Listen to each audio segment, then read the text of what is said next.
How to increase OneDrive space. Running out of cloud storage on OneDrive? Don't worry. Expanding your OneDrive space is easy and only takes a few clicks. Here's how you can quickly upgrade your storage plan. First, open a browser and go to onedrive.live.com. Log into your Microsoft account if prompted. Then click on the gear icon on the top right and choose Options. This will take you to the OneDrive settings panel.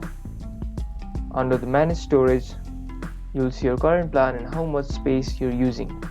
If you're nearing a limit, scroll down and find Upgrade options. Click on Upgrade or Buy More Storage. You will be redirected to a Microsoft 365 subscription page. Choose a plan that fits your needs and enter your payment information and complete your purchase. And that's it. You've successfully increased your OneDrive space, giving you more room for files, photos, and backups. If this video helped you in any way, don't forget to hit the like button and subscribe for more videos just like this. Thank you guys for watching and see you guys in the next video.